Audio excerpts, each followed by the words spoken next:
येऊनिया काळ बैसला से उसा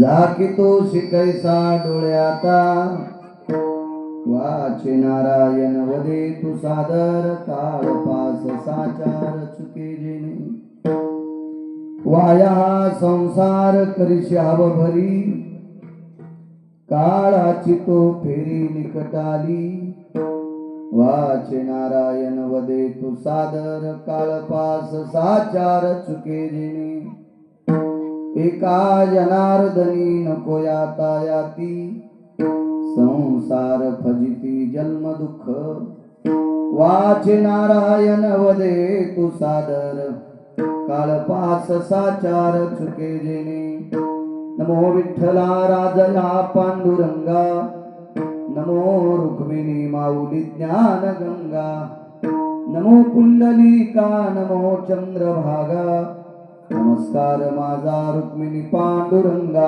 पांडुरंगा करो प्रथम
दुसरे चरण संताची त्यांच्या कृपादाने कथेचा विस्तारू बाबाजी सद्गुरु दास तुका मनोजवं मारुत तुल्य वेगं जितेंद्रियं बुद्धिमतां वरिष्ठं वातात्मजं वानरायुत मुख्यं श्रीरामदूतं शरणं प्रपद्ये नागेन्द्रहराय त्रिलोचनाय भस्मांगरागाय महेश्वराय नित्याय शुद्धाय दिगंबराय तस्मै नकराय नमः शिवाय शरदिंदु समाकारे परब्रह्म स्वरूपिणी वासरा पीठ निलये सरस्वती नमस्तुते विठ्ठला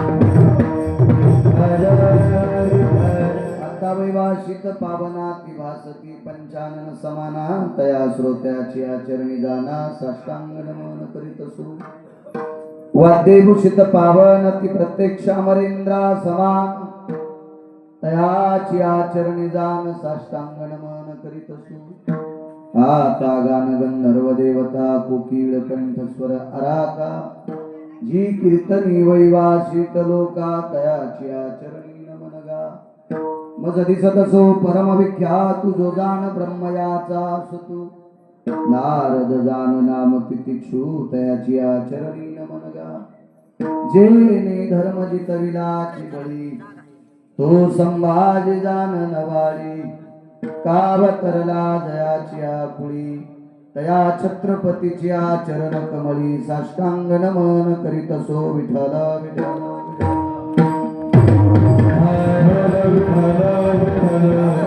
वाग्विलासिनी जे चातुर्यार्थ कला कामिनी हे श्री शारदा विश्वमोहिनी नमिलिमिया नदी दिव्य गोदा तटीचा विलासी सदा प्रिय जो सज्जना वैष्णवाशी दया वर्णिता प्रेमात्यंत चित्ता नमस्कार माझा श्री गुरु एकनाथा विठ्ठला विठ्ठला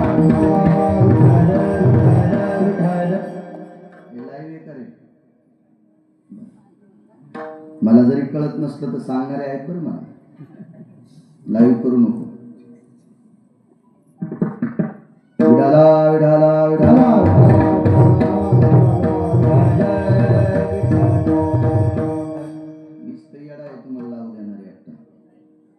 नंतर एडिटिंग करून टाकी जाय विडाला विडाला विडाला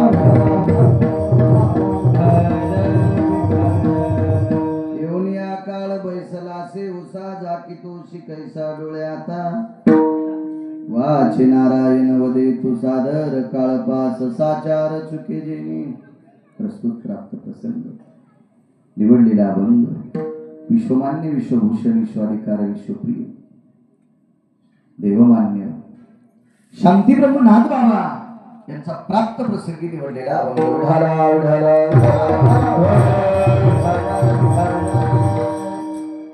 प्राप्त प्रसंगी निवडलेल्या अभंगाद्वारे पैठणचे मालक नमूद करतात काळ हा प्रत्येकाच्या उशाला बसलेला आहे सोडत नाही कोणाच्या बापाला तो केवढाही असो राजसत्तेतला असो व्यापार सत्तेतला असो शैक्षणिक क्षेत्रातला असो आध्यात्मिक सत्तेतला असो शेतकरी राजा असो कोणी असो कामापुरते पैसे असलेला असो अमर्यादित ज्याच्याकडे पैसे असलेला असो की ज्याच्याकडे किती पैसे त्यालाच पत्ता नाही एवढा असो त्यालाही म्हणतो विठाला विठाला काळानं आतापर्यंत कोणाला सोडले नाही जीवदशेला आलेला प्रत्येक व्यक्ती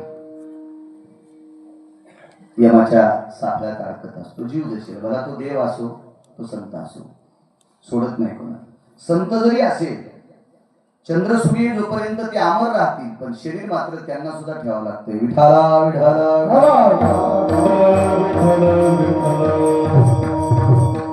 तत्वज्ञायानं स्वर्गीय ज्यांचा उदक शांती विधी आहे असे कैलासवासी सत्यलोकवासी गोलोकवासी वैकुंठवासी रामराव व्यंकटराव डोंबे काळाच्या पडद्याआड गेले दक्षिणेच्या मालकाचा निरोप आला त्यांनाही लोकातली यात्रा सोडावीशी लागली तुम्ही ऐकायला बसले तुम्हालाही सोडावी लागेल मी बोलतोय म्हणजे मी फार शहाणा आहे असं नाही मलाही ज्या दिवशी आयुष्य संपत त्या दिवशी निरोप येईल आणि त्या निरोपाला मलाही सामोरं जावं लागेल प्रत्येकाला जावं लागतं उपजल्या पिंडा मरण सांगा ते ज्याचा आनंदाने वारसा झालंय त्याचं तुम्हाला कोण्या वृत्तीनं करायचंय त्या वृत्तीनं पण त्याचं दाहू एके दिवशी होणार विठाला विठाला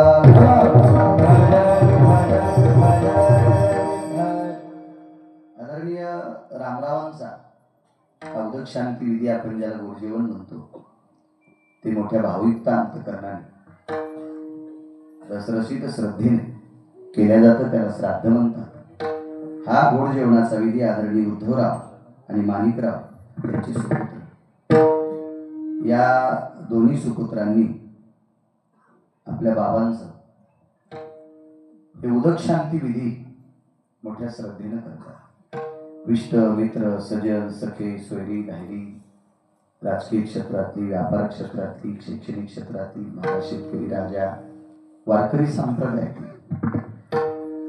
अधिकरून सर्वांच्या सानिध्यात सर्वांना आमंत्रित करून गावातील अधिकरून पंचक्रोशीतल्या सर्व इष्ट मित्रांना आमंत्रित करून ज्याच्यामध्ये भाव ओतून आपल्या वडिलांविषयी गोडशी श्रद्धा ठेवून आजचा उदक शांतीचा कार्यक्रम हे दोन्ही सुपुत्र करतात आपल्या वडिलांविषयी त्यांचा भाव आहे म्हणून त्यांना कोटी कोटी धन्यवाद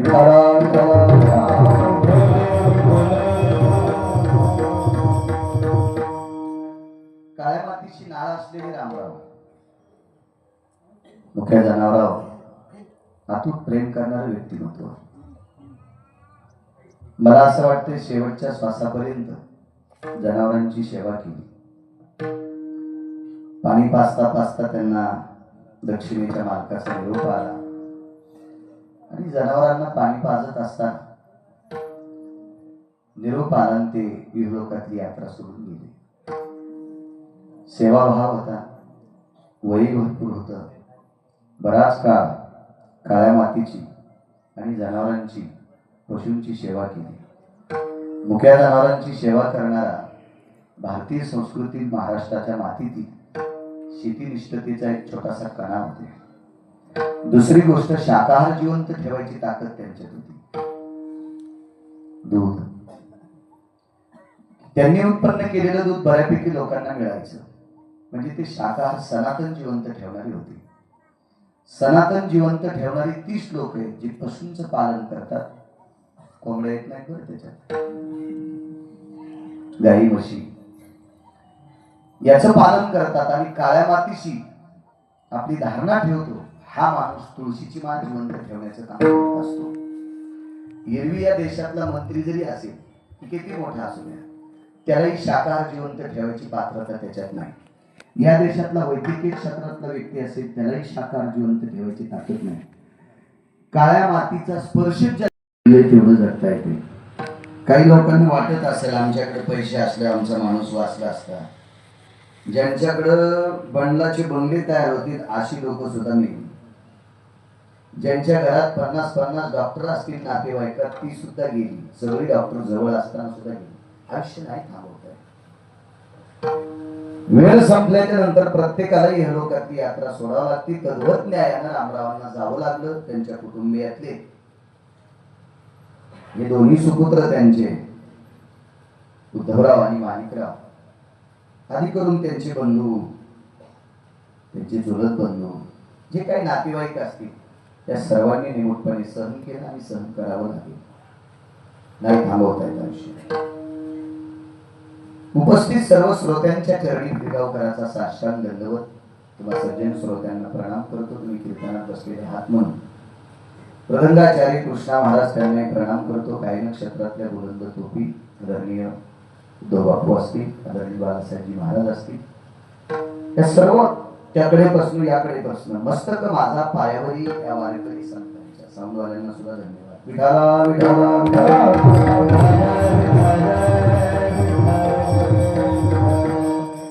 बागे फार दिवसापासून या गावाशी एक गोडसा संबंध असलेलं गाव. मागे मी भागवत कथेला सुद्धा याच प्रांगणात होतो. पण खूपसा बऱ्यापैकी काहींची नावं, काहींचा तोंड परिचित असलेलं गाव. त्यापैकी चेअरमन आहेत, हे आहेत, राजीव भाऊ आहे आणि चेअरमन संपर्क करत होते. मलाही येण्याचा योग आला. त्याच्या शेतीनिष्ठ व्यक्तीचं आणि मुक्या प्राण्यांना गोड आदर करणाऱ्या व्यक्तीच्या उदक शांतीच्या विधीच्या कीर्तनाच्या निमित्त मला येण्याचा योग येतो. ते माझं सुद्धा परम भाग्य.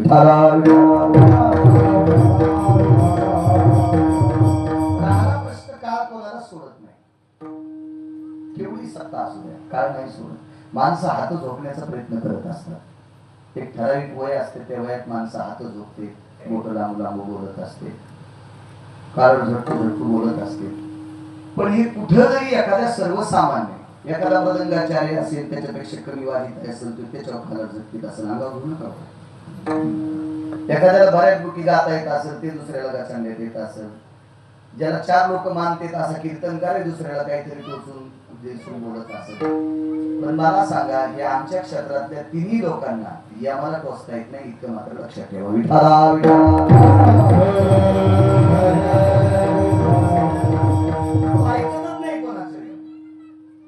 काही लोकांच्या पायातल्या बुटाला चिटकलेल्या मातीच्या कणाची सुद्धा आम्ही बरोबरी करू शकत नाही. मी तरी, बाकीच्यांचं जाऊ दे, आपल्याला काय घेणं. काही संप्रदायातल्या लोकांच्या पायातल्या बुटाला चिटकलेल्या मातीच्या कणाची सुद्धा मी बरोबरी करू शकत नाही. एवढ्या अधिकारी लोकांना यम घेऊन जातोय. तिथे गिरगावचा बाळू काय करताय?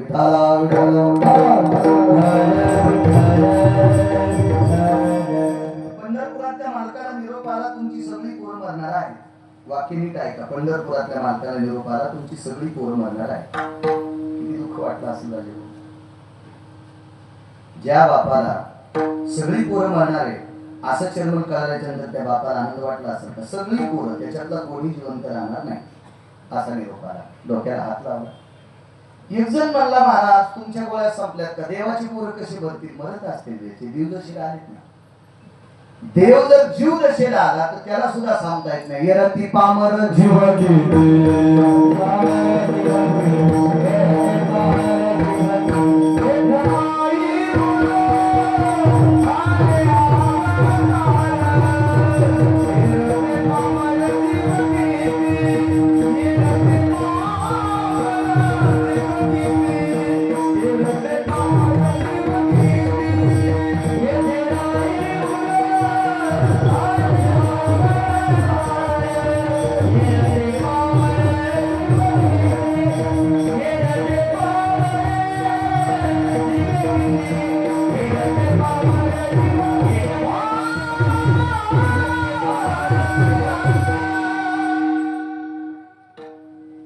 देव जर जीव दशेला आला त्याला थांबता येत नाही. आपली काय करता सगळ्यांना जावं लागते. देवाची पोरं असली तर काय जीव दशेला आहेत ना. सृष्टीचा नियम त्यांना सुद्धा सारखा आहे. ही सगळ्याला सगळी तुमची पोरं भरणार. बघता बघता आईसाहेबांच्या कानावर वार्ता गेली. रुक्मिणी आईसाहेबांनी कळलं, राई मातेला कळलं, सत्यभामेला कळलं. 16,108 त्याच्यापैकी अष्टनायिका. उद्या 14 तारखेला जिच्या कपाळावर कुंकू आहे तिला अष्टनायिका पाठ असावी. पंढरपुरातल्या मालकाच्या 8 पत्न्यांची नावं पाठ असावं. तिनं संक्रांती दिवशी वाण गेलं पाहिजे. नाही तर उगच गाडगे डोक्यावर कमरेवर घेऊन उग येड्यावानी नाही केलं पाहिजे. विठाला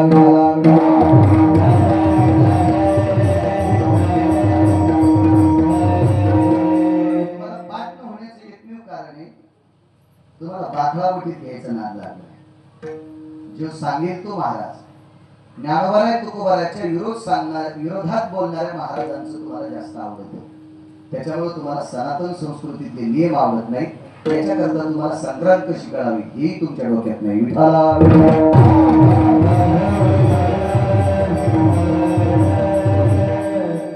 तिघींची नाव मी तुम्हाला सांगितली. बाकीची घरी गेल्या पाठ करा. पहा पुस्तकात चांगलं आहे.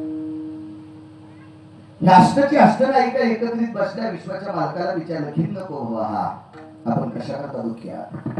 या काळ सांगतोय काळ सोडत नाही गेले लोकांना. भगवंतानं रुक्मिणीला सांगितलं लक्ष्मी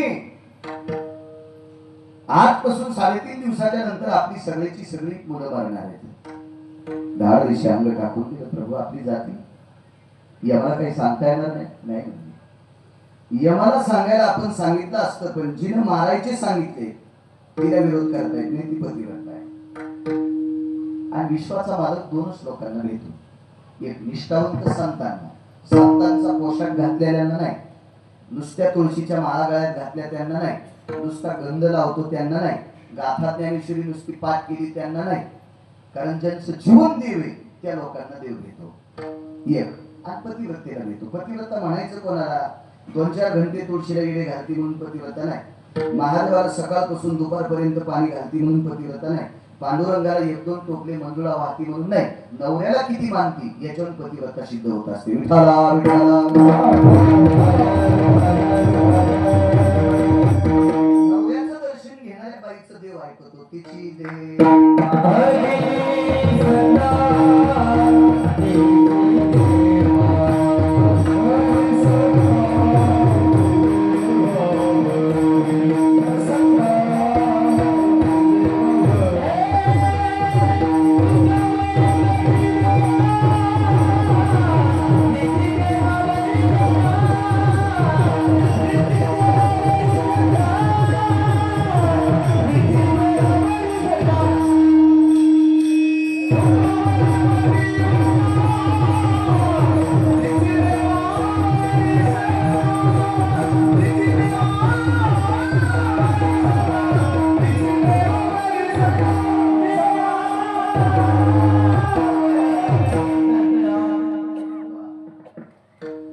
गिरगावचा बाळू सांगतोय म्हणून ऐकायचं नाही. तुकोबारायांचं वाक्य तिची देवावरी श्रद्धा. पण पतिव्रता आतापर्यंतच्या पतिव्रतेनं शास्त्र पाठ केलेत, वेद पाठ केलेत, पुराण पाठ केलेत, ग्रंथ पाठ केलेत असं मी कधी ऐकलेलं नाही किंवा त्याच्या विरोधात येत असं नाही. पण पतिव्रतेनं आपल्या पतीला देव मानलं इतका मात्र सिद्धांत मला माहिती. जी स्त्री आपल्या नवऱ्याला देव मानती पंढरपुरातला तीच ऐकतो. नवऱ्याला न मानता सगळ्या देवाला मानित असेल, तिला चंद्रभागेत पुरलं तरी मोक्ष नाही. विठाला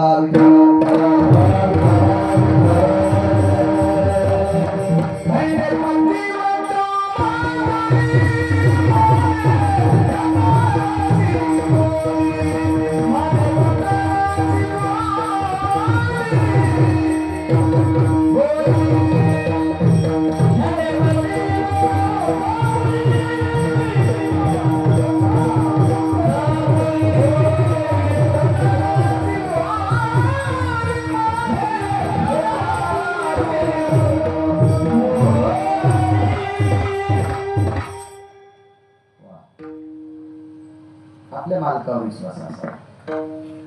महाराज समस्या ओळखू शकतो मावळ्यांच्या मी, कारण नाईलाजांनी त्यांना हरामखोर नवरे भेटले. भंगेरे भडवे मी जाणू शकतो, पण तुमच्या नवऱ्यांपेक्षाही हरामखोर काही बायकांना नवरे भेटले होते. त्यांनी तपाच्या साधनेनं त्यांना दुरुस्त केलं. ती तप करण्याची साधना अंतःकरणात तुमच्या ठेवा, निश्चित ती दुरुस्त होती. तर तशी भावना तुमच्या अंतःकरणात ठेवा. कधी कधी काय होतं माहितीये का, थोडीशी चूक केली की आरो तुरो बोलायला सुरुवात करते. आला बोंबल. काय होतंय, एकानं लाकूड आणि एकानं जर तेल झालं तर जाळ लागायला वेळ लागत नसतो. कधी कधी एकानं विस्तू झालं तर एकानं पाणी होत जावा, एकानं लाकूड झालं तर दुसऱ्यानं पाणी होत जावा. मग त्या घरामध्ये त्या कुटुंबामध्ये स्थिरता प्राप्त होत असते. कधी कधी भिंतीची बाजू मावल्यांनी घेत जा, होईल तिथपर्यंत आपल्या कपाळाला स्पर्श करून विटेवरच्या मालकाचं चिंतन करा, ज्ञानोबाराय तुकोबारायचं चिंतन करा, आपल्या नशिबाला भांडा आणि आपला कर्तव्य अंक असा गोट ठेवा की जेणेकरून त्या हरामखोराला सुद्धा एके दिवशी दया येईल, तो बायकोचं ऐकून चांगलं वागेल. पण ती दशा तुमच्या अंतःकरणात येऊ द्या आणि विटेवरच्या मालकाला ते तुम्हाला बळ देऊ, ही भगवंताच्या चरणी प्रार्थना. विठाला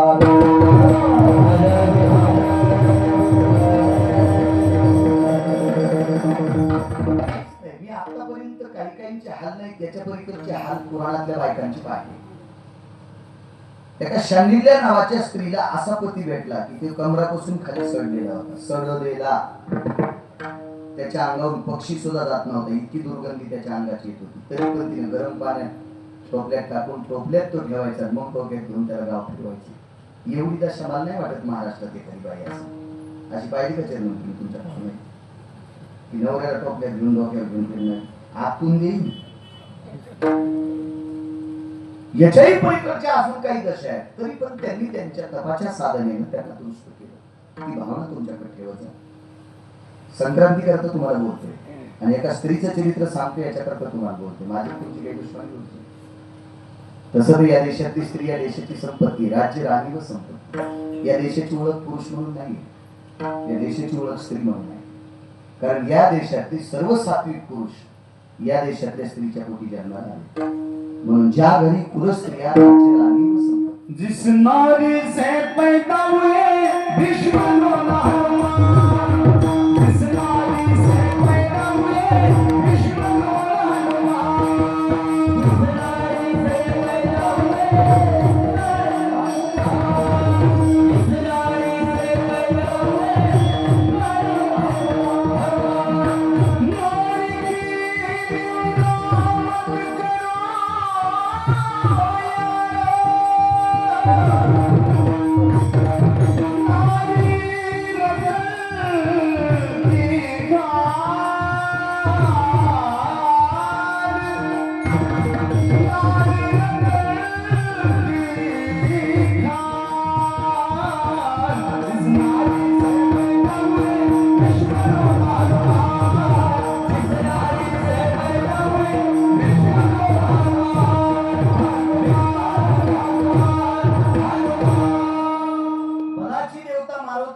ज्ञानोबाराय तुकोबाराय नामदेवराय चोखोबाराय नाथबाबा सावता महाराज अंजनी बसवले.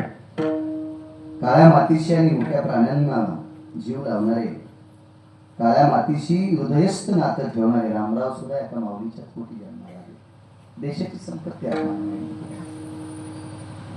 आई साहेबांनी विचारलं, प्रभू तुम्हाला यम तुमचं ऐकत नाही? नाही ग, यम माझं काही पण ऐकेल, पण आजचा आदेश मात्र एका पतीला द्यायचा आहे. तिचं नाव गांधारी. पतीची सेवा करणारी स्त्री होती. डोळे असताना अंधत्व स्वीकारलं, तिचं शाप आहे. पण योग असा एक रात्र गेली, दुसऱ्या दिवशी सकाळी एक वारकरी आला. वारकरी वारकरी आला. त्या वारकऱ्यानं देवाची व्यथा पाहिली. देवाच्या डोळ्यात दुःख अश्रू होते. आनंद अश्रू आणि दुःख अश्रू याच्यातला फार मोठा फरक आहे.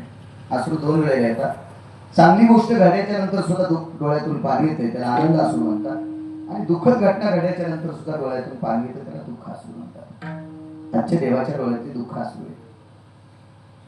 त्या वारकऱ्याने विचार केला, आज अधिक परमात्मा दुसऱ्यांचं दुःख दूर करणार आहे. पाहता श्री मुख गोविंदाची, त्याचं मुख बघितलं की दुःख जाते. कोटी ब्रह्म हत्या मुख पाहता जाती. एवढी मोठी त्याच्या मुखात ताकद आहे.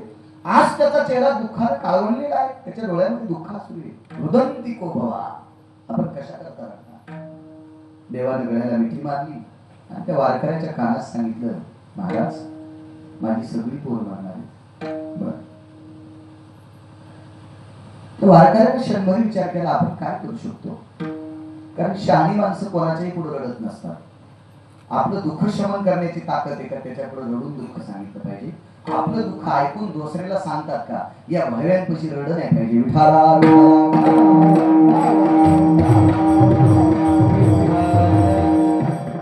महाराज आपल्या शरीराची व्याधी आजार करणाऱ्या डॉक्टरला सांगितलं पाहिजे की जेणेकरून तो आपला दुरुस्त करेल. महाराज ज्याला काहीच शरीराचं कळत नाही त्याला सांगायचं माझं दुखतंय, ते नुसतं पेरीत राहतो. वाचलं त्याचा आता त्याचं काय खरं नाही. हो, लय तर करीत होता इचावानी, आता त्याचं काय खरं नाही. आता लय त्याला वेगळे, त्याच्या मागे लय ग्रह लागले, लय दुखण्यानं कावलाय, असाच व्हायला पाहिजे. आता कसं काय आराम करायला सांगता तुम्ही? तुम्हाला दुःख झालंय ना, एक तर वैद्याला सांगा, नाही तर घरात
आपल्याला दुःख झाल्याच्या नंतर आपण देवाला सांगायचं. आज देवावरच उलट आहे, त्याला दुःख आहे त्याला कोणाला सांगायचं?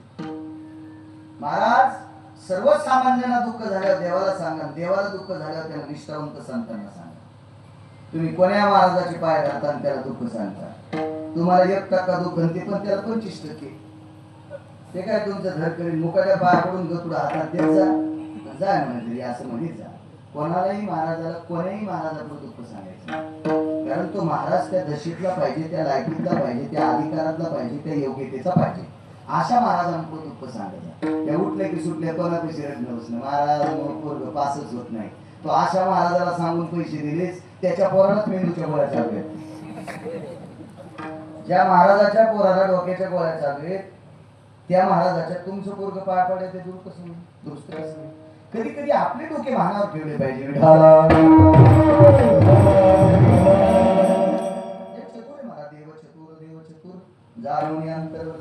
हृदयाला मिठी मारली आहे का वारकऱ्याच्या? देवाला माहित होता हा वारकरी आपल्यासाठी काहीतरी करी. महाराज बघा आमच्याकडे, महाराज काय प्रसंग असेल कल्पना करा. महाराज तिला इतकी जिची कृपा झाली त्याला सगळे पाहुणे रावले राम राम घालतात. धनवंता लागी सर्व मान्यता आहे जगी. तिला इतकी कृपा, लक्ष्मीची कृपा झाल्या कमी असते का जन्म? 4-2 कोटी जवळ असल्या पाहुणे येतात का नाही जवळ? गधा का असेल ना, गधा का असेल गजानन बापू, त्याच्यातून 4-2 कोटी रुपये असा सगळे लोक म्हणले आमचा पाहुणा. त्याचं वाजल्यावर त्याच्या मेवणी पण म्हणत नाहीत आमचा मेवणा, कारण हा निसर्गाचा नियम आहे, सृष्टीचा नियम आहे. आपलं वाजल्याच्या नंतर कोणी आपल्याला बरं म्हणत नाही.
संगण्याचे का त्याच्या इथं 9-10 कोटी तरी तो चपातीन भाकरीच खातो का? सुमळ्या तुला भेटत नाही म्हणून बोलतोस. पैसे आवडत नाही असा माणूस दिसला चिरून तुम्हाला सापडा मग त्याचं नाव सांगा, मी त्याचं मंदिर बांधितो. पैसे लागते म्हणून तारुण्यातल्या त्याच्या दाबना आणि कडक मिशा झाल्यात का त्या हराम खोरानं मायबापाच्या जीवावर कपडे घालून बगर बनीला फिरत जाऊ नको सुगड्या. जात जाय कधी येडा करायला तर बायको जगवायची पात्रता नाही तर बापानं कमीलेलं इकून तर डुकराला जगिता येते. विठाला विठा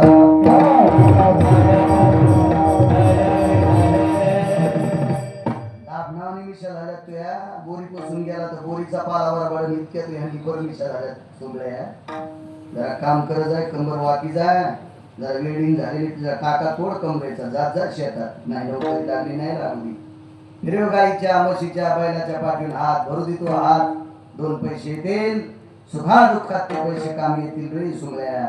लय ताईट राहत जाऊ नको, ताईट झाड लवकर मोडत. विठाला विठाला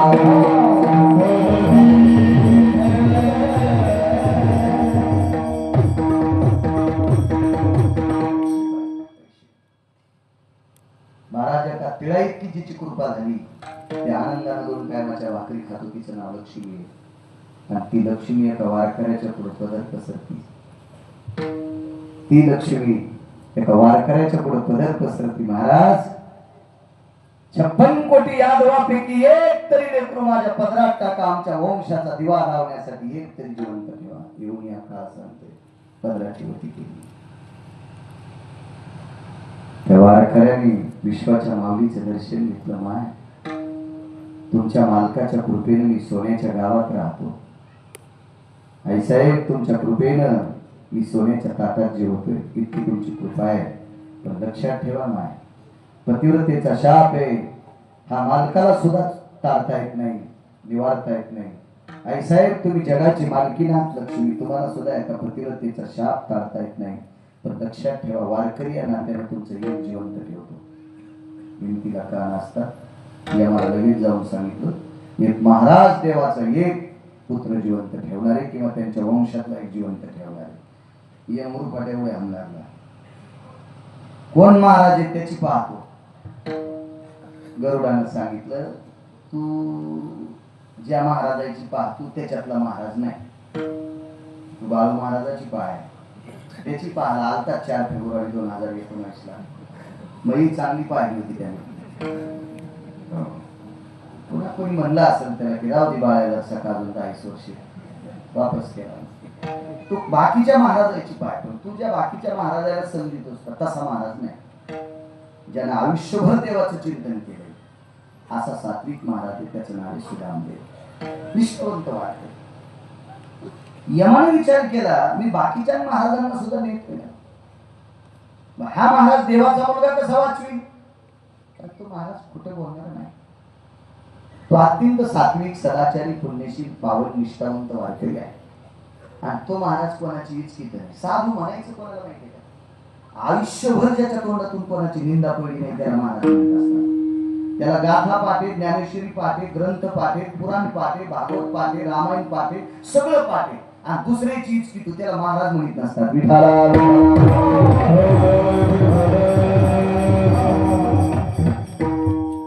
पाठीमाग माणसं जास्त असली म्हणजे तो महाराज असतो काय नसते. या देशात कोणतंही दुकान टाका त्या दुकानावर गिऱ्हाईक आहे. कमी अधिक करून कोणाही महाराजाच्या पाठीमागे माणसं असतात ना. सगळी माणसं एकाला तर मानितच. देवाला मानित नाही तर महाराजाला कशी मानतात?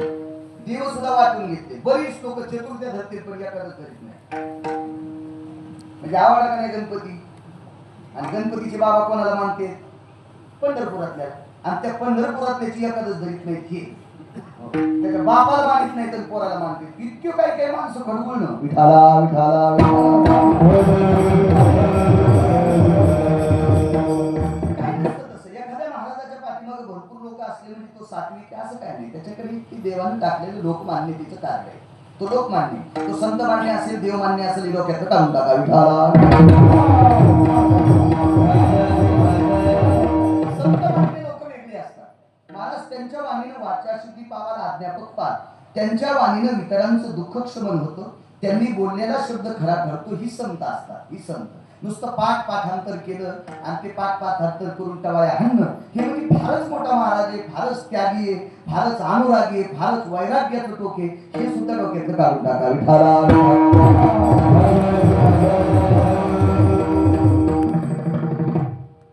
काही काहींचा भाग असतो ते महाराजाकडे पैसे बाबा. पैशाने जर महाराज मोठा असेल तर पैसे गुंडाकडे पण येतात.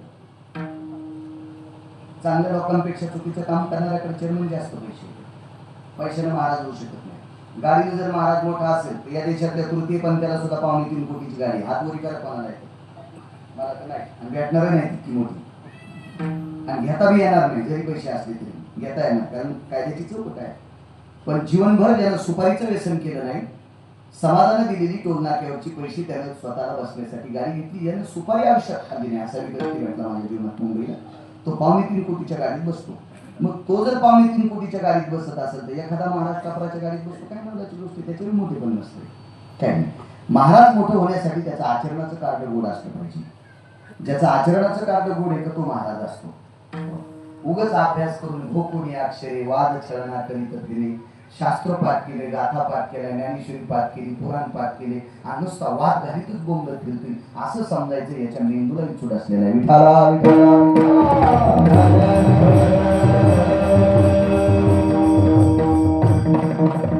यमाला सांगितलं गरुडानं ते तशातले महाराज नाही, ते सुदामले. यमाने यमधर्माकडे आपला लेखाजोखा टाकला आणि सांगितलं यमधर्म महाराज यमात आणि यमधर्मात फरक. देवाची 56 कोटी यादव मारणार आहेत असा गांधारीचा शाप आहे. त्यानुसार मी सगळ्यांचं मृत्यूपत्र तयार केलं. पण यमधर्मानं सांगितलं यमराज या सगळ्या मृत्यूपत्रापैकी एक मृत्यूपत्र बाजूला टाका. यमानं सांगितलं पतिव्रतेचा शाप मी बाजूला टाकणार नाही. आणि कोणतं म्हणून टाकू? यमधर्मानं सांगितलं सुदामदेव सांगते ते टाका. पण यमधर्म रगील होत ना, फुगील होतं असं. आणि तुम्हाला एक सांगू का, फुगिराचा अंत क्षेत्र कोणते असू द्या, मृदंग असो, गायन असो, कीर्तन असो, व्यापार असो, राजकारण असो, शेती असो, फुगिराचा अंत लवकर असतो. लोणचा इतकी फुगिरकी चलत असते, लोणचा इतकी, पण वर्ण इतकी, चपाती इतकी, भाता इतकी ज्यानं फुगिरकी केली का ते रावण आपतो हाणलाय. आपण तर त्याच्या पायाला चिटकलेली माती पण नाही.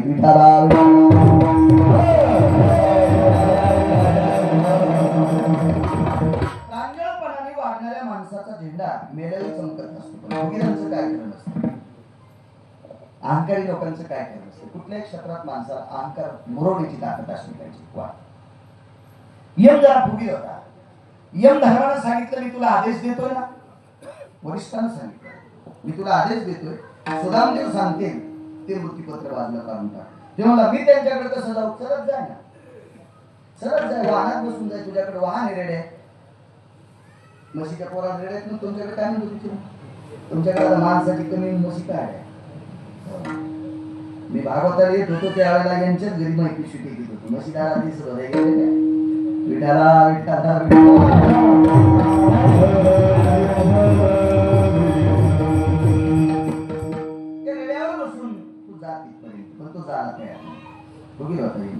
यम घरी बसून मला सुदामदेव कसे वाचवते पाहतो. सगळे मेले, एक मेला नाही. त्याचं नाव होतं वज्र.